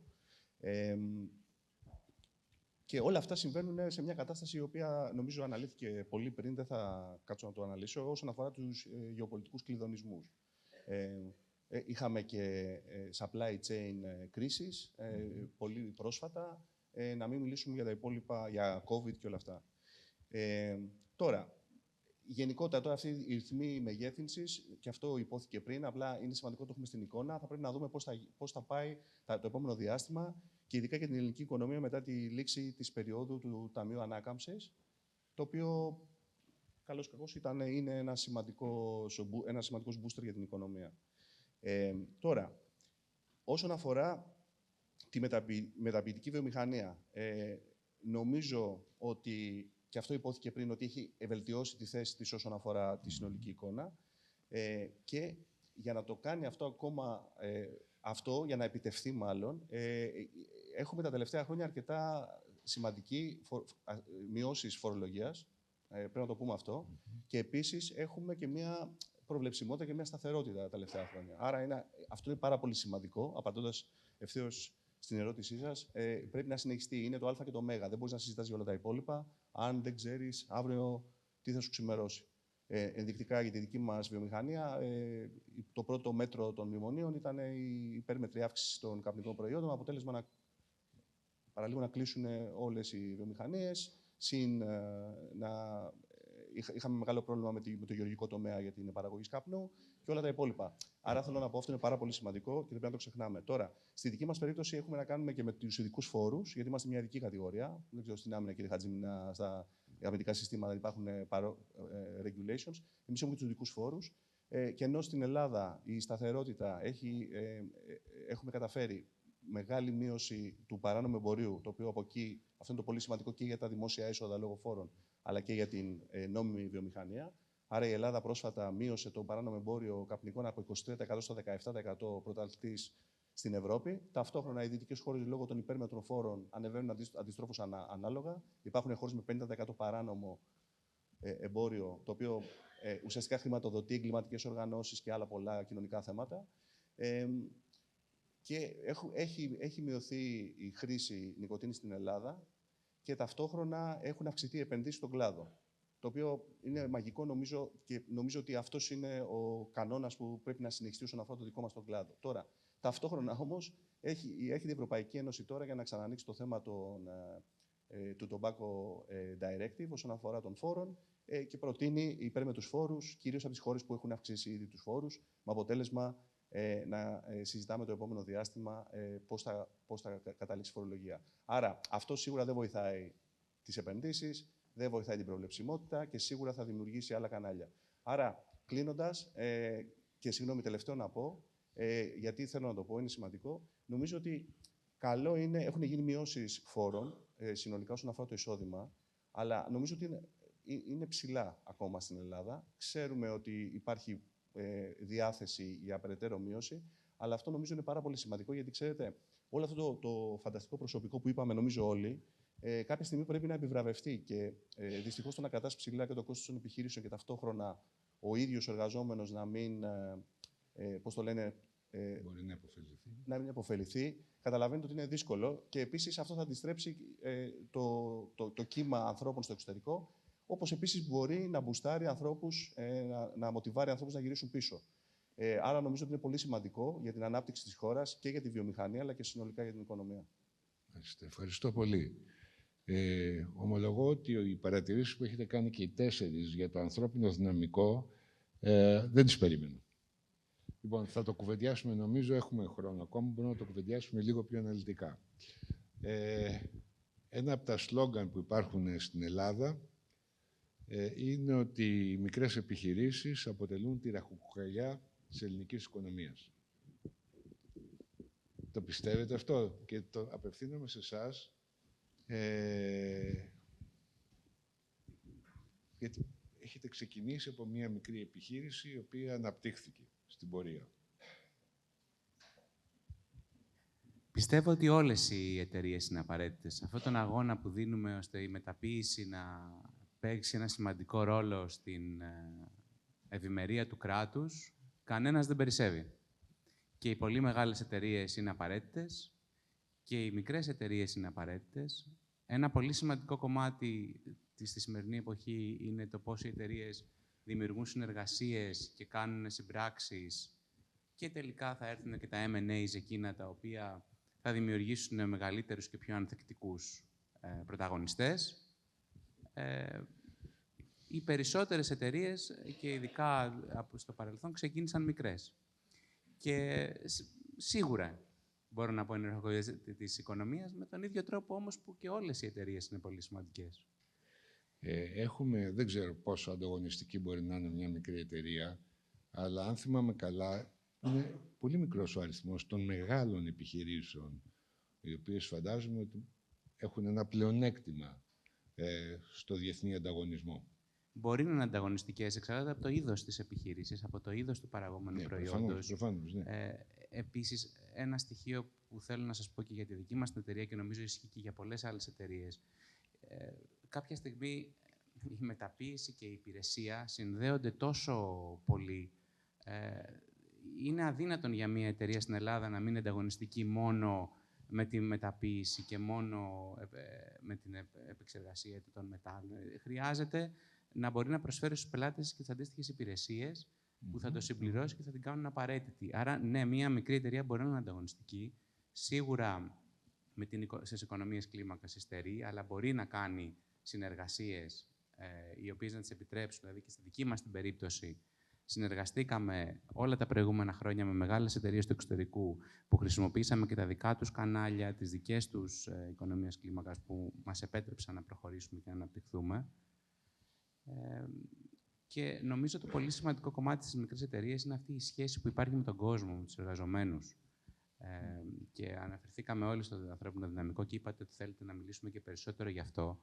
Άρα δράτω με τις ευκαιρίες τώρα και θέλω να πω ότι ναι, έχουμε πολύ δυνατούς επιστήμονες. Το γεγονός ότι δεν έχουμε στην Ελλάδα, όπως είπε και η κυρία Πολυχρονοπούλου, βιομηχανική παράδοση, μας δημιουργεί σοβαρά προβλήματα να πείσουμε τις εταιρείες στο εξωτερικό ότι πρέπει να αγοράσουν τα προϊόντα μας και ότι αξίζει να συνεργαστούμε. Από τη στιγμή που συνεργάζονται μαζί μας δεν φεύγουν, μένουν και προχωράνε και είμαστε συνεργάτες για πάντα. Αλλά ένα ακόμα κομμάτι το οποίο μας εμποδίζει σε αυτό το κομμάτι, σε όλη αυτή τη βιομηχανική κουλτούρα, είναι και το εργατικό δυναμικό των κατώτερων βαθμίδων. Και έχουμε να ανταγωνιστούμε με μεγάλες χώρες με βιομηχανική παράδοση που από το σχολείο, από το Λύκειο, οι μαθητές πηγαίνουν και δουλεύουν στις επιχειρήσεις και βγαίνουν μέσα από αυτό το σύστημα πολύ δυνατοί εργοδηγοί, τεχνίτες, το οποίο τώρα υπάρχει μια πρωτοβουλία του Υπουργείου Παιδείας, στο οποίο δημιουργούνται κάποιες τέτοιες ευκαιρίες και εμείς το κυνηγάμε να δούμε πώς μπορούμε σαν εταιρεία να συμβάλλουμε σε αυτό, αλλά και να βρούμε τα άτομα τα οποία θέλουμε να τα φτιάξουμε σιγά-σιγά. Όμως, είναι ένα πάρα πολύ σημαντικό κομμάτι για το πώς θα κινηθούμε μπροστά. Μάλιστα, ευχαριστώ. Έρχομαι στην κυρία Πολυχρονοπούλου πάλι. Εδώ θα είναι ευθεία η ερώτησή μου για το θέμα του ανθρώπινου δυναμικού. Διαβάζουμε, από όσο μπορώ να ξέρω, δεν έχω άμεση εμπλοκή με την βιομηχανία, ότι υπάρχει πολύ μεγάλη έλλειψη ανθρώπινου δυναμικού. Αυτή που την αποδίδει κανείς, ανθρώπινου δυναμικού στη βιομηχανία. Και ταυτόχρονα, ομολογώ ότι εκεί με εκπλήξατε οι τέσσερις, μιλάτε όλοι για μια εξαιρετικά υψηλή ποιότητα στελεχών, αν το έχω καταλάβει καλά. Αυτά τα δύο πώς μπορούν να συνδέονται μεταξύ τους? Ο δικός μας ο κλάδος έχει μία ιδιαιτερότητα. Στην Ελλάδα βρίσκεται αυτή τη στιγμή η μεγαλύτερη δύναμη παγκοσμίως όσον αφορά στην πρωτοπόρα ναυτιλία. Άρα έχει δημιουργηθεί ένα κλάστερ, το οποίο ξεκίνησε από τις ναυτιλιακές και έχει επεκταθεί και στις υπηρεσίες και τα προϊόντα τα οποία υποστηρίζουν το συγκεκριμένο κλάστερ. Άρα, brokers, ασφαλιστές, εταιρείες εξοπλισμού, εταιρείες παροχής υπηρεσιών. Έχει φτιαχτεί ένα τεράστιο κλάστερ, στο οποίο ανταλλάσσουμε στελέχη. Ξεκινάνε είτε από τον ναυτιλιακό εξοπλισμό, είτε από την ναυτιλία. Αποκτάνε πείρα, είτε πάνω στα πλοία, είτε στα γραφεία, τόσο στην ίδια τη λειτουργία του πλοίου, όσο και στην υποστήριξη. Άρα, αυτή τη στιγμή, σε παγκόσμιο επίπεδο, υπάρχει μια πληθώρα πολύ σοβαρά κατηρτισμένου και έμπειρου προσωπικού που έχει να κάνει με την ναυτιλία. Και γι' αυτό υπάρχει συνεχής προσέλευση ξένων οίκων, οι οποίοι συνεχώς, σχεδόν κάθε μήνα, έχουμε έναν οίκο ο οποίος ανοίγει στην Ελλάδα παράρτημα. Όσον αφορά το χαμηλότερων βαθμίδων προσωπικών των επιχειρήσεων. Δεν υπάρχει. Καταρχήν, ο βασικός μισθός είναι 1.200 συν σε εμάς. Ξεκινάμε από αυτό. Δεν υπάρχει. Το 800 ευρώ δεν υπάρχουν. Αυτά έχουν τελειώσει. Τεράστιος ανταγωνισμός με το delivery, με τα βενζινάδικα και με το τίποτα. Αυτός είναι ο ανταγωνισμός, το κατώτερο. Μιλάμε τώρα για τους εργάτες στο χυτήριο ή τους εργάτες στην αποθήκη. Προσπαθούμε να δώσουμε ένα κίνητρο, να δώσουμε μία διέξοδο. Προσπαθούμε, φτιάχνοντας ένα κλίμα μέσα στην εταιρεία, το οποίο να μπορέσει να προσελκύσει στους ανθρώπους με τα έξτρα προγράμματά μας, με τις έξτρα ασφαλίσεις, με δράσεις κοινωνικοποίησης, πολλή εκπαίδευση, career path, development plans, όλα αυτά για να δουν ότι οι άνθρωποι έχουν μέλλον αν έρθουν και επενδύσουν το χρόνο τους για να δουλέψουν μέσα στην επιχείρηση, όσον αφορά το κατώτερο. Όσον αφορά το ανώτερο, καλά, εντάξει. Προσπαθούμε να φέρουμε από παντού. Φέρνουμε Έλληνες από παντού πίσω. Αυτό κάνουμε τώρα. Ωραία, ευχαριστώ. Έρχομαι στον κύριο Χατζημινά τώρα. Σκέφτηκα να σας ρωτήσω για τις αποσβέσεις, αλλά μια και αναφερθήκατε ήδη, θα ρωτούσα για το SAFE. Τι δυνατότητες ανοίγει στην ελληνική βιομηχανία? Έχει να προσθέσει κάτι? Μπορεί να προσθέσει κάτι? Ναι, είναι πολύ εξειδικευμένη αυτή η ερώτηση και ίσως χάσουμε και το ακροατήριο εδώ, αλλά κοιτάξτε, το SAFE είναι ένας μηχανισμός χρηματοδότησης, έτσι, πολύ καλός, έτσι. Δεν είναι... βοηθάει βοηθάει την αμυντική βιομηχανία από την άποψη ως εξής, με δύο τρόπους. Ο πρώτος τρόπος είναι ότι φέρνει κάποια προγράμματα που ήταν να γίνουν αργότερα, τα φέρνει νωρίτερα, με λιγότερη ή χωρίς επίδραση στο δημόσιο, αν θέλετε, ισολογισμό του κράτους. Έτσι. Αυτό βοήθησε, παραδείγματος χάρη, και δεν λέω κάτι εμπιστευτικό, ήδη η Ελλάδα έχει μετατοπίζει αρκετά προγράμματα νωρίτερα, βάσει του μηχανισμού και ευτυχώς που μπήκαμε. Το δεύτερο που είναι πολύ ενδιαφέρον είναι το γεγονός ότι το SAFE έχει και δίνει προτεραιότητα όταν υπάρχουν προμήθειες, δηλαδή μεταξύ χωρών που είναι ίδια. Θέλω να τονίσω εδώ ότι εμείς σαν εταιρεία κάναμε το πολύ μεγάλο άλμα όταν πήραμε τον πρώτο διαγωνισμό που έκανε το ΟΚΑΡ, ένας πανευρωπαϊκός οργανισμός που αποτελείται από τις 5 κεντρικές χώρες, Γερμανία, Ιταλία, Γαλλία, Ιταλία και Ηνωμένο Βασίλειο, γιατί εξαναγκάζει το SAFE να μπει σε αυτά τα προγράμματα εάν κάνεις κοινές προμήθειες με άλλες χώρες. Αυτό είναι πάρα πολύ σημαντικό, διότι καταρχάς το μεγάλο πρόβλημα της ευρωπαϊκής αμυντικής βιομηχανίας είναι ότι είναι τελείως fragmented. Δηλαδή, κάθε χώρα θέλει να έχει τη δικιά της την εγχώρια αμυντική βιομηχανία. Δεν γίνεται αυτό. Ο καθένας το είδος του. Άρα, το SAFE έχει αυτό το καλό, το δεύτερο είναι ακόμα περισσότερο καλό από το πρώτο, γιατί σε εξαναγκάζει να συμμετέχεις σε κοινούς διαγωνισμούς. Εγώ ήθελα να πω όμως και κάτι άλλο, μου επιτρέπετε. Εμείς δεν έχουμε πρόβλημα στο Κοροπή τουλάχιστον, γιατί εκεί είναι όλα μας τα εργοστάσια. Δεν έχουμε μέχρι τώρα αντιμετωπίσει κάποιο σοβαρό πρόβλημα για ανθρώπινο δυναμικό, ούτε χαμηλά. Έχει απόλυτο δίκιο, λένε ότι όλα αυτά minimum wages και αυτά δεν υπάρχουν, έτσι. Αλλά αυτό είναι καλό, δεν είναι κακό για μένα. Αυτό όμως που θέλω να πω είναι το εξής, ότι πρέπει να προσέξουμε πάρα πολύ, το έχω πει και δημόσια.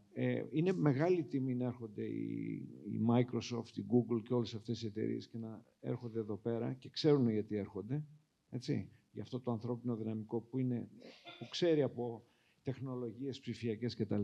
Είναι πολύ μεγάλη υπόθεση. Αλλά από την άλλη μεριά, άμα το σκεφτούμε, αν αυτοί οι άνθρωποι ή αυτοί οι οργανισμοί προσλάβουν 400 ας πούμε Έλληνες και Ελληνίδες μηχανικούς, αυτοί οι 400 θα λείψουν από 400 ελληνικές βιομηχανίες. Εντάξει, η μεταποίηση. Είναι τόσο απλό. Γι' αυτό, και θα ολοκληρώσω, γι' αυτό εδώ χρειάζεται κάποιο αντισταθμιστικό όφελος. Και είπαμε στην κυβέρνηση ότι θα έπρεπε αυτές οι εταιρείες, με έχουν διαβεβαιώσει την κυβέρνηση ότι γίνεται και ελπίζω να είναι σωστό, πρέπει αυτές οι εταιρείες για κάθε 400 ανθρώπους Έλληνες και Ελληνίδες μηχανικούς, IT κυρίως, έτσι, που προσλαμβάνουν, να εκπαιδεύουν αντίστοιχα, έστω και σε χαμηλότερο επίπεδο, 400 πάλι μαθητευόμενους ή 400 από τα πολυτεχνία κτλ. Απόφοιτους. Αυτό πρέπει να γίνει οπωσδήποτε, γιατί σε κάποια στιγμή, κυρίως στην εποχή που ζούμε, θα χτυπήσουμε όλοι ένα τοίχο, που δεν θα βρίσκουμε αυτό το εξειδικευμένο προσωπικό. Έτσι. Και είναι πολύ σημαντικό αυτό. Ευχαριστώ. Ναι. Στο τελευταίο θα προσέθετα εγώ σαν σχόλιο ότι θα πρέπει να αλλάξει και η οργάνωση της ανώτατης παιδείας. Να προσφέρει σε αυτούς τους τομείς περισσότερους αποφύτους, περισσότερους πτυχιούχους. Μας μένει πολύ λίγος χρόνος. Με 2 λόγια θα ήθελα τις απαντήσεις σας. Είσαστε και οι 4 φοβερά αισιόδοξοι, φοβερά πετυχημένοι. Αλλά έρχομαι σε αυτό που είπε προηγουμένως ο κύριος Γιαννίτσης, ότι προχωράμε μπροστά, αλλά πάντα μένουμε πίσω. Γιατί συμβαίνει αυτό? Παρουσιάσετε μια εικόνα πολύ ωραία για την ελληνική βιομηχανία. Εντάξει, έχετε 4 παραδείγματα εδώ, τα οποία... Ναι, είναι εξαιρέσεις. Μπορεί να είναι Δεν ξέρω αν είναι εξαιρέσεις. Εγώ νομίζω ότι υπάρχουν και άλλες εταιρείες οι οποίες πάνε καλά. Θα υπάρχουν εταιρείες που πάνε καλά. Ναι, είμαστε και, ξέρετε, στις επιχειρήσεις πρέπει να είσαι και λίγο αισιόδοξος, γιατί αλλιώς δεν είναι εύκολο να λειτουργήσεις. Κοιτάξτε να δείτε. Νομίζω ότι εγώ ποντάρω πάρα πολύ στο γεγονός ότι περάσαμε μια τεράστια κρίση. Ορθοποδούμε, να το πω έτσι. Υπάρχει προσωπικό, εργατικό δυναμικό, προσωπικό, επιστήμονες, οι οποίοι μπορούν να πάνε τη χώρα μπροστά. Νομίζω με τις κατάλληλες μεταρρυθμίσεις, οι οποίες πρέπει να γίνουν, νομίζω αναφερθήκανε. Δεν έχει νόημα να τις ξαναπούμε. Δηλαδή, θέλουν βελτίωση και τα ψηφιακά, θέλουν βελτίωση. Τώρα, δεν μιλήσαμε καθόλου για AI. Άμα το πιάσουμε τώρα αυτό, θέλουμε άλλο ένα πάνελ, που είναι ένα τεράστιο πράγμα. Αυτή τη στιγμή όλες οι χώρες και οι εταιρείες επενδύουν στο AI με γοργούς ρυθμούς.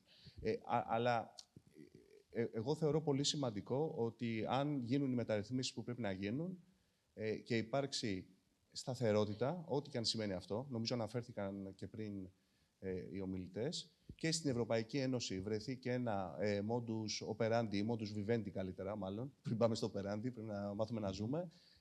Νομίζω, εγώ γενικά είμαι αισιόδοξος, γιατί, ξέρετε, ακόμα και στις νέες τεχνολογίες, γιατί αυτή θα είναι η πρόκληση στο μέλλον, ακόμα στο AI ή σε καινούριες τεχνολογίες, και στο παρελθόν, δεν νίκησε αυτός που είχε τον αλγόριθμο, νίκησε αυτός που υλοποίησε τους αλγορίθμους γρήγορα. Και είναι, νομίζω, είσαστε και ιστορικός. Άρα, στο τέλος της ημέρας, νομίζω ότι απλά πρέπει να είμαστε αισιόδοξοι, να κάνουμε βήματα μπρος. Πολλές φορές μπορούμε να πάμε και λίγο στο πλάι ή και λίγο πίσω, αλλά και πάλι προς τα μπρος, και να επενδύουμε πολύ στους ανθρώπους, γιατί με μηχανές ή χωρίς μηχανές, τεχνολογία, όχι τεχνολογία, εξαγωγές ή όχι, στο τέλος της ημέρας τη λύση θα τη δώσουν οι άνθρωποι. Είτε έχει να κάνει με εργαζομένους, είτε έχει να κάνει με πελάτες. Γιατί το συζητήσαμε γι' αυτό πόσο σημαντικό είναι, είτε είναι στην Ελλάδα είτε στο εξωτερικό. Άρα, εγώ αυτό θα έλεγα. Έτσι. Πάλι αισιόδοξο είμαι, αλλά. Δεν κακό. Η ερώτηση είναι γιατί μένουμε πίσω. Η ερώτηση ή πώς είναι θα πάμε μπροστά. Πού θέλετε να επικεντρωθούμε, γιατί είναι το θετικό κομμάτι. Ενώ βελτιωνόμαστε, παραμένουμε πίσω. Ναι, παραμένουμε πίσω γιατί οι γεωπολιτικές εξελίξεις είναι ραγδαίες. Υπάρχουν χώρες τριγύρω μας και μην πάμε καν στην Κίνα. Ας πάρουμε το παράδειγμα της Τουρκίας που είναι δίπλα μας ή των ανατολικών χωρών της Ευρώπης που αναπτύσσονται και αυτές ραγδαία. Έχουν σαν κύριο μέλημά τους την βιομηχανία τους, είτε αυτή είναι η αμυντική βιομηχανία, είτε είναι γενικά τη βιομηχανία τους. Στην Ελλάδα δεν το έχουμε και σαν τόση προτεραιότητα, νομίζω. Παρότι εξαγγέλουμε σαν κυβέρνηση, παρότι λέμε, Ακόμα πιστεύουμε ότι να έχουμε τον τουρισμό, που φυσικά και πρέπει να τον έχουμε. Υπάρχουν πολλά επιδόματα στην Ελλάδα για να... Πώς λέμε, το μεγαλύτερο εχθρός, είπε η κυρία Πρωθυπουργού, είναι το να μην κάνεις τίποτα. Ναι, γιατί όταν σου επιτρέπεται να μην κάνεις τίποτα και να έχεις επιδόματα, θα πάει και εκεί το μυαλό σου. Μένουμε πίσω γιατί νομίζω ότι δεν έχουμε δώσει στη βιομηχανία και στη μεταποίηση την σημασία και την προτεραιότητα που της αξίζει. Και πρέπει να τις δώσουμε. Η μεταποίηση, οι βιομηχανίες είναι αυτές που υποστηρίζουν το κράτος να κάνει κοινωνική πολιτική μέσα από τα χρήματα τα οποία πληρώνουν, και γι' αυτό θα έπρεπε να τις δώσουμε λίγο περισσότερη σημασία συνολικά και να τις βοηθήσουμε να γίνουν ανταγωνιστικές. Και επιμένω, όχι να τις βοηθήσουμε να πληρώνουν λιγότερα κέρδη, να τις βοηθήσουμε να γίνουν ανταγωνιστικές. Πώς θα μειώσουν το κόστος τους, πώς θα δημιουργήσουν κέρδη, πώς θα αυξήσουν τις αποσβέσεις τους, πώς θα φτάσουν στο τέλος να μπορούν να ανταγωνιστούν το δομικό κόστος που έχουν χώρες δίπλα μας που δέχονται πραγματική βοήθεια από τις κυβερνήσεις τους. Ευχαριστώ πολύ.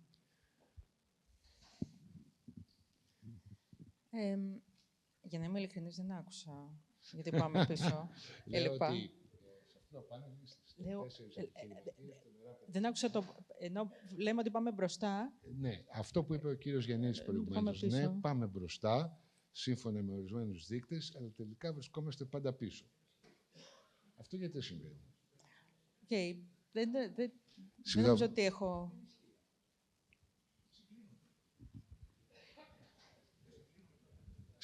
Συγκλίνουμε σε ονομαστικό. Θα είχα κάποιες επιφυλάξεις για τη σύγκληση αυτή.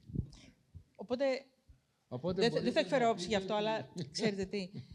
Εμείς αυτό που έχουμε μάθει είναι να κοιτάμε τους καλύτερους, που είναι οι Έλληνες φόπλιστες, στο δικό μας τον τομέα, προφανώς, έτσι, ο καθένας στον τομέα του, και να μαθαίνουμε από τους καλύτερους. Βλέπουμε τι γίνεται στην Κίνα. Η Κίνα είναι στο 15ο πενταετές πλάνο, όπου έχει ξεκάθαρα στρατηγική του σε ποιους τομείς θα κινηθεί και θα επενδύσει τα επόμενα χρόνια. Στο δικό μας, στο ναυτιλιακό εξοπλισμό, είχαν πει ότι στο προηγούμενο πλάνο θα γίνουν world leaders, στο ναυτιλιακό εξοπλισμό και στο shipbuilding γίνανε. Αυτό που κάνουν είναι ότι βλέπουν τι έρχεται. Τι έρχεται, ας πούμε, για παράδειγμα, έρχεται μια καινούργια τεχνολογία που θα κάνει τα πλοία πιο οικονομικά στην κατανάλωση του καυσίμου. Φτιάχνουν ένα Ινστιτούτο, φτιάχνουν δομές κατευθείαν ανάπτυξης τεχνολογίας προϊόντων, τις πατεντάρουν χωρίς να τις έχουν κάνει develop. Δηλαδή, εμείς είδαμε τη τεχνολογία μας, την οποία την αναπτύσσαμε, χωρίς να έχει αναπτυχθεί από κάποιο ανταγωνιστή μας στην Κίνα, πατενταρισμένη στην Κίνα. Στο τέρμα της λογικής. Και δίνουν την τεχνογνωσία αμέσως έξω στη βιομηχανία να παράξει.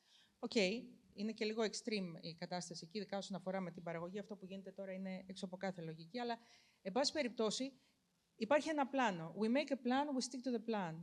Εμείς αυτό θα θέλαμε να δούμε. Make a plan, stick to the plan. Μπορεί να έχει θέματα, μπορεί να έχει πισωγυρίσματα, whatever, αλλά να έχουμε ένα πλάνο. Και σε αυτό να είναι ξεκάθαροι οι τομείς προτεραιότητας. Δηλαδή, όταν κάνουμε την πολιτική των εξαγωγών, δεν μπορούμε να είμαστε μονίμως στην ίδια κατάσταση όσον αφορά, για παράδειγμα, τα αγροτικά προϊόντα. Γιατί, τέλος πάντων, ας μην ανοίξουμε για τα αγροτικά προϊόντα. Δεν μπορούμε ξαφνικά να βάζουμε κλάδους χωρίς να κάνουμε μία ανάλυση γιατί αυτοί οι κλάδοι οφείλουν να υποστηριχθούν για την εξαγωγή. Θα πρέπει να είμαστε πολύ συγκεκριμένοι στο πλάνο, να κάνουμε το πλάνο, να ακολουθήσουμε το πλάνο. Ναι, ευχαριστώ. Δεν έχω να προσθέσω και πολλά. Σίγουρα, κύριε Στουρνάρα, έχουμε σύγκληση, δεν το συζητάμε, έτσι. Απλά θέλουμε κάτι να μας κάνει ακόμα πιο εύκολη τη σύγκληση. Εδώ που φτάσαμε, που όντως και οι άλλοι έχουν ξυπνήσει και μην ξεχνάτε ότι επειδή ο κόσμος έχει μια μεγαλύτερη ανασφάλεια με αυτά που συμβαίνουν, κυρίως τους τελευταίους 12 μήνες, οι άλλες χώρες ξυπνάνε αρκετά και αρχίζουν να τρέχουν ακόμα περισσότερο. Εμείς λοιπόν ξανά, εγώ πιστεύω παρόλα αυτά, η τεχνητή νοημοσύνη, και δεν μιλάω έτσι θεωρητικά, γιατί μας αρέσει να χρησιμοποιούμε κάποιες λέξεις έτσι, που είναι έτσι, εμφάνταστες κτλ. Ξέρω γιατί μιλάω, γιατί εφαρμόζουμε τώρα ένα πρόγραμμα κτλ. Είναι πολύ εύκολο, σε εισαγωγικά, με την τεχνητή νοημοσύνη, να ανεβάσεις και το κατώτατο προσωπικό πολύ γρήγορα. Ίσως είναι πιο εύκολο και από τις απλές ψηφιακές δεξιότητες. Οπότε, εδώ, με το έμψυχο λιγό που έχουμε, ακόμα και αυτό το τίποτα που πολύ ωραία είπε η Ελένη, έτσι, γιατί μιλάμε και για μια γενιά ζήτα, πώς τη λένε, έτσι. Μιλάμε, ο ανταγωνισμός μας θα έλεγαν περισσότερο στο τίποτα παρά απλά στο delivery, που και αυτό σωστό είναι. Άρα, εδώ πέρα η κυβέρνηση πρέπει να δώσει κάποια κίνητρα. Εμείς έχουμε πει συγκεκριμένα και με την ελληνική παραγωγή, τα έχουμε συζητήσει, πώς μπορούμε να δώσουμε και αυξήσεις στους εργαζόμενους μετά από πιστοποιημένη επανεκπαίδευση σε τεχνητή νοημοσύνη και ψηφιακές δεξιότητες, αλλά εκεί πρέπει ο φόρος να είναι 0. Πρέπει να είναι 0. Και το μη μισθολογικό κόστος, να τονίσω, είναι που το αναφέρανε και εδώ οι συνάδελφοι, όταν πας να δώσεις 1 ευρώ παραπάνω στην Ελλάδα, σου κοστίζει καθαρά δηλαδή στον εργαζόμενο ή στην εργαζόμενη, είναι 3 ευρώ κόστος. Αυτό το πράγμα, δηλαδή είναι καλύτερα να μείνουν οι φορολογικοί συντελεστές όσο είναι και ακόμα και να ανέβουν και να μειωθεί αυτό, και έκανε βέβαια η κυβέρνηση μια πρώτη προσπάθεια μεγάλη, θα έλεγα, στην Διεθνή Έκθεση Θεσσαλονίκης με τα καινούργια μέτρα, αλλά πρέπει να δοθεί ένα κίνητρο ώστε να έχει το κίνητο εργαζόμενος ή εργαζόμενοι από κάτω προς τα πάνω, όχι με εμάς από πάνω προς τα κάτω, να μπουν σε αυτά τα προγράμματα, και ο μόνος τρόπος να το κάνεις είναι με αύξηση μισθών. Δηλαδή, και για να τολμήσει ο εργοδότης να το κάνει, πρέπει να είναι μια πιστοποιημένη εκπαίδευση, όχι τα κουπόνια, προσέξτε, όχι τα κουπόνια, και να είναι 0 ο φορολογικός συντελεστής για αυτό ακριβώς το συγκεκριμένο σκοπό. Λοιπόν, ευχαριστώ πολύ. Ευχαριστούμε και εμείς. Σας ευχαριστώ και τους 4. Έχουμε ένα μικρό διάλειμμα τώρα. Δεν έχουμε μικρό διάλειμμα. Έτσι ήταν προγραμματισμένο, να γίνει διάλειμμα, αλλά επειδή έχουμε ξεφύγει στους χρόνους, είπαμε να πάμε κατευθείαν στο τρίτο πάνελ και το τελευταίο. Όποιος παρόλα αυτά θέλει να βγει, ας το κάνει τώρα που θα γίνει η αλλαγή των ομιλητών στο πάνελ.